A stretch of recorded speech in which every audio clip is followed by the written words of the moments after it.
Hi, my name is Albert Han. I'm the pastor at Milton Marlborough United Methodist Church and Memorial United Methodist Church at Medina. And as of July 1, I have been appointed by the bishop to be the cooperative parish coordinator. And I also have an admin responsibility for the First United Methodist Church in Highland. I'm Limina Grace Harmon. I'm the pastor at New Paltz United Methodist Church, and I'm really, really excited to be a part of the Southern Valley Cooperative Parish. Hello, my name is George Hart, and I'm one of the pastors here in the Southern Valley Parish. I'm glad now to be the pastor at Highland First United Methodist and Plutarch United Methodist Church.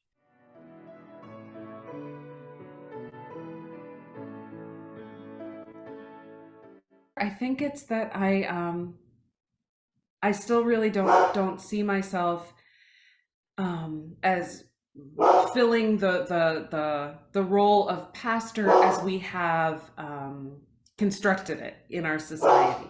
So it's not that I don't think I'm pastoral, but I don't feel a need to inhabit that same space in that same way, to look a certain way or talk a certain way or act a certain way.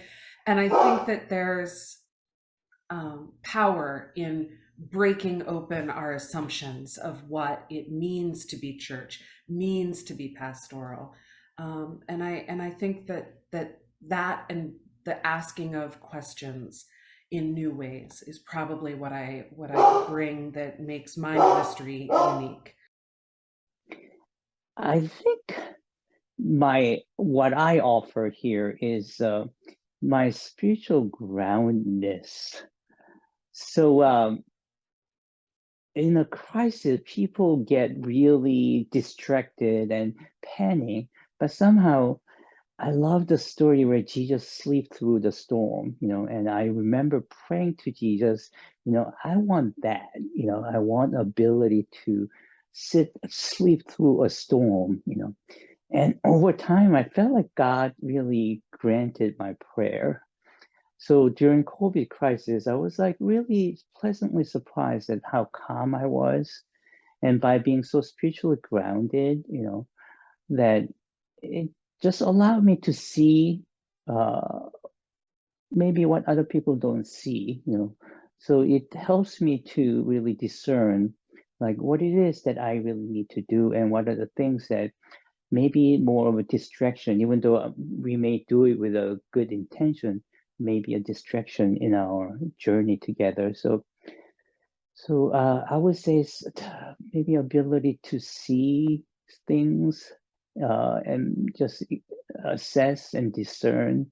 That would be what I bring to the table.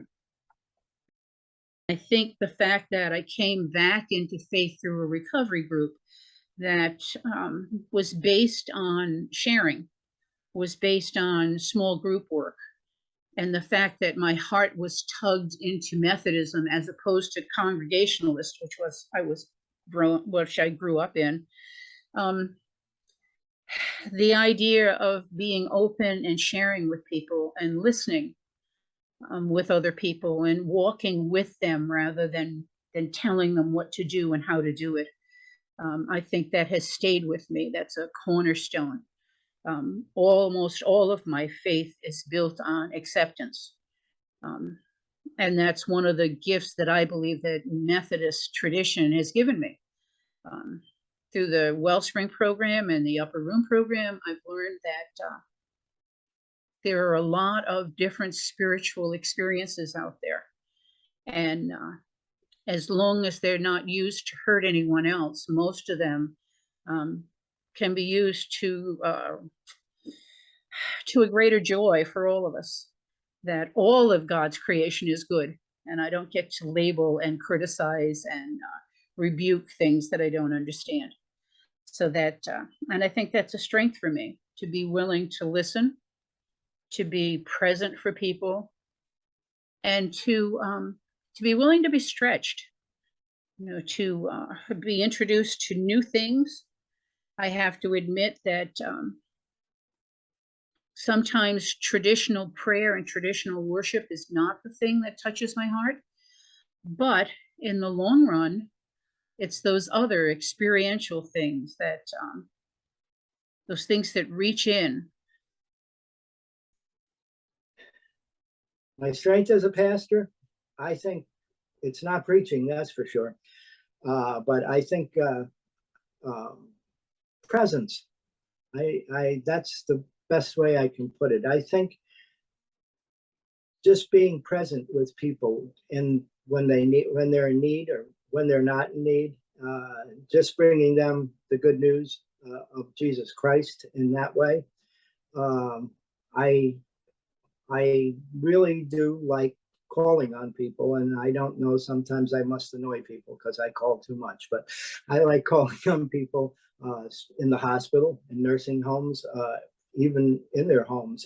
Most of the people in my churches will tell you I've visited almost everybody at one time or another, and I think relating to people one-on-one is an important thing, and I think that's probably my strength at ministry. And I think, Jesus dealt with people one-on-one, and he dealt with people's problems one-on-one.